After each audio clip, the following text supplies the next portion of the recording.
ఉంటుందని ఇప్పటికే మీకు అర్థమైపోయి ఉంటుంది. ట్రైలర్ చూశారు. అండ్ పెట్టి ఒక స్కిట్లో నేను బయట పెట్టగానే ఇంక ఏడ్చేసింది. సో అప్పుడే చెప్పాను, మంచి అమ్మాయిరా, నిన్ను పిచ్చిగా ప్రేమిస్తుంది, పెళ్ళి చేసుకో అని.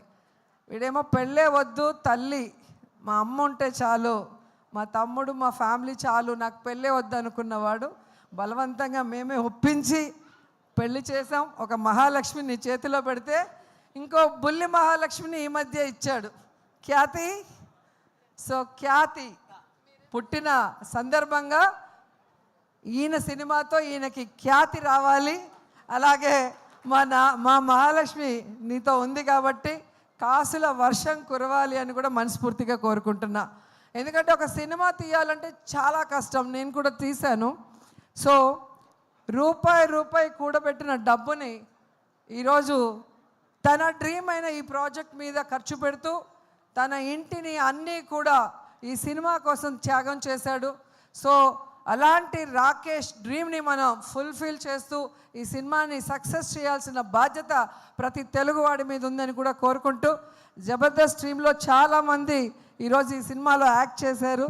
ధనరాజ్ కానీ, గడ్డం నవీన్ గారు కానివ్వండి, రచ్చ రవి, తాగుబోతు రమేష్, అలా మన వాళ్ళందరూ కూడా రాకేష్కి సపోర్ట్ ఇవ్వటం నిజంగా చాలా హ్యాపీగా ఉంది.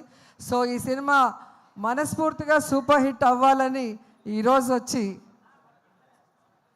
ఆశీర్వదిస్తున్నా.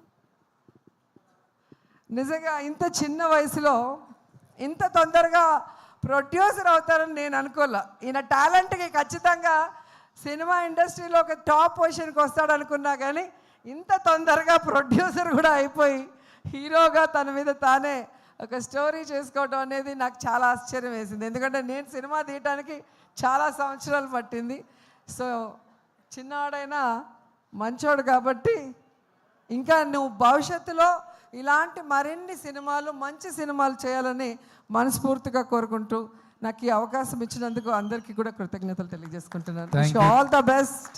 Thank you ma'am, thank you so much. అలాగే ఈ సినిమాకి మాటలు అందించిన రాజ్ కుమార్, జబర్దస్త్లో కూడా ఎన్నో స్కిట్స్కి